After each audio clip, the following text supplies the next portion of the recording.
દાહોદ જિલ્લાના સંજેલી તાલુકામાં આવેલા જુસા ગામમાં જુસા ઘાટી જ્યોતિસર ચોકથી વડબારાને જોડતો રસ્તો કેટલાય વર્ષોથી ખરાબ હાલતમાં હતો। આ રસ્તા પર બાજુમાં ડુંગર વિસ્તાર હોવાથી આ રસ્તા પર પથ્થર તેમજ ચોમાસાની સિઝનમાં રસ્તાની વચ્ચે ગટર લાઇન બની ગઈ હતી અને તેના કારણે પગદંડી અને બાઇક ચાલકને પણ ઘણી મુશ્કેલી પડતી હતી। જ્યારે ઇમરજન્સીના સમયે દવાખાને જવાનું થતું હતું ત્યારે આ રસ્તાની આજુબાજુના દર્દીને ભારે મુશ્કેલીનો સામનો કરવો પડતો હતો। જ્યારે રસ્તાનું કામ ચાલુ થતાં અને પૂર્ણ થતાં લોકોમાં ખુશીનો માહોલ જોવા મળે છે। પ્રાપ્ત માહિતી અનુસાર દાહોદ જિલ્લાના સંજેલી તાલુકાના જુસા ગામની અંદર આવેલા જુસા ઘાટી જ્યોતિસર ચોકથી વડબારા સુધી જતો રસ્તો લીંબડી આંબા થઈ અને સીધો ગોધરા સંતરામપુરને જોડતો માર્ગ છે। તો જ્યારે ચોમાસાની સિઝનમાં કોઈ અચાનક ઇમરજન્સી દવાખાને જવાનું હોય, છોકરાઓને ભણવા માટે સ્કૂલે જવાનું હોય, બાઇક સવાર તેમજ ફોર વ્હીલર ચાલકો બહુ હેરાનગતિ થતા હતા।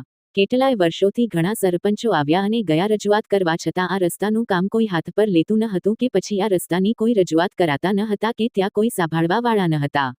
જ્યારે આ રસ્તાનું કામ 2024થી 25ની અંદર હાથ પર લેવામાં આવ્યું ત્યારે આ રસ્તાના આજુબાજુમાં રહેતા લોકોમાં ખુશીનો માહોલ જોવા મળ્યો હતો અને જ્યારે આ રસ્તાનું કામ પૂર્ણ થયું ત્યારે આ રસ્તાની આજુબાજુમાં રહેતા વ્યક્તિઓને પણ રાહત મળી છે। જેથી જુસા ગામની અંદર 2024-25માં જ્યોતિસર ચોકથી સુધીના ખંડેર રસ્તો એકદમ ડામર બનવાથી લોકોમાં ખુશીનો માહોલ જોવા મળે છે તેમજ વાહન ચાલકો અને હેરાફેરી પણ સારી થાય છે।